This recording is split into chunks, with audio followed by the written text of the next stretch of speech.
बिस्मिल्लाहिर्रहमानिर्रहीम, अस्सलाम वालेकुम। मैं हूं आपका होस्ट ज़ाहिरुल इस्लाम। पाकोजी के चैनल के थ्रू आज हम यहां पे एक बहुत ही मशहूर जो मीडिया समाजी सोशल एक हस्ती मलिक जमील सिराज साहब के साथ मौजूद हैं। और आप सबको पता है ऑस्ट्रेलिया में 2021 10 अगस्त को सेंसस होने जा रहा है और हमने कैंपेन चलाई हुई है जिसके अंदर हम चाह रहे हैं कि उर्दू लैंग्वेज को हम प्रमोट करें। और आज हम एक जो एक्सपर्ट हैं और जिन्हें यहाँ पे ऑस्ट्रेलिया में काफ़ी सालों से हैं, ये इनसे अब हम जानेंगे कि क्या उसका इम्पोर्टेंस क्या है उसकी और किस तरह से इन चीज़ों को लेके चलना है। तो आइए हम इन्हीं से बात करें। अस्सलाम वालेकुम सर। वालेकुम अस्सलाम। आप कैसे हैं जी? मैं बिल्कुल ठीक हूँ सर। आप काइंडली आप सर हमें बताएं कि इसके हवाले से क्या इस सेंसस की इम्पोर्टेंस क्या है और कैसे हम लोगों को अवेयरनेस चीज़ की दे सकते, क्या बेनिफिट्स उनके होंगे। जी, तरक्की याफ्ता मुल्कों में जो भी चीज़ें होती हैं वो अदादो शुमार के मुताबिक ये सेट करते हैं, क्योंकि इनको पता होता है कि इनके पास किस चीज़ का फुकदान है और क्या चीज़ इनके पास अजाफ़ी है। तो जो भी स्ट्रक्चर ये बनाते हैं, जो भी चीज़ें मुख्तलिफ महकमों में होती है वो उन्हीं अदादो शुमार के मुताबिक होती हैं। तो ये सेंसस जो होती है 5 साल के बाद हो रही है, 2016 में पहले हुई थी तो अब हो रही है। तो ये इसी हवाले से ये अदादो शुमार इकट्ठे कर रहे हैं और एक्यूरेट है और ये हर ऑस्ट्रेलियन में रहने वाले हर फर्द के लिए ज़रूरी है, चाहे वो विजिटर है, चाहे वो स्टूडेंट है और चाहे वो आर्जी तौर पर इधर मुकीम है, तो हर के लिए वो सेंसस में जाना ज़रूरी है। बहुत शुक्रिया सर। दूसरा सर मैं आपसे ये पूछना चाहूँगा कि इसमें बताया कुछ था कि लेटर्स आएंगे लोगों को या क्या इसका प्रोसीजर या तरीका कार अगर लोगों को थोड़ा बता दिए जाए, क्योंकि हमारी पाकिस्तान कम्युनिटी तो बहुत ज़्यादा है यहाँ पे, लेकिन फिर भी हम शायद उर्दू जो है कहते हैं 10 लैंग्वेज में भी नहीं है टॉप में।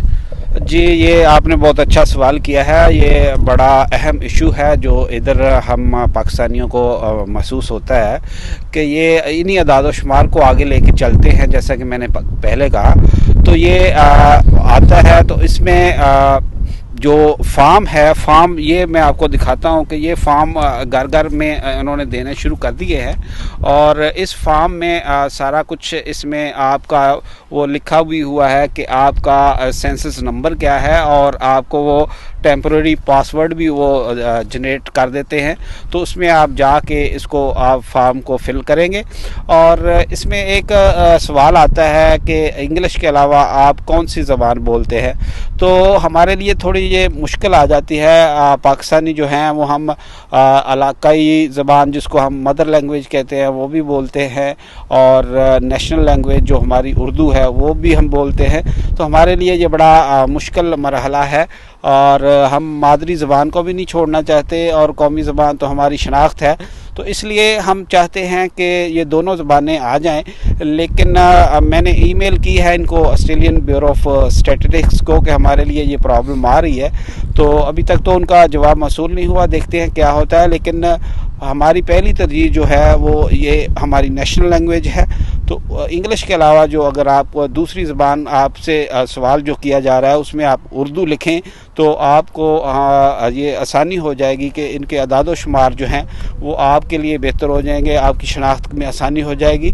अगर मैं बिलफ़र्ज़ पंजाबी हूँ तो मैं पंजाबी लिखता हूँ, तो इसमें हमारे बरादर मुल्क भारत से जो हमारे सिख बरादरी है वो भी पंजाबी है।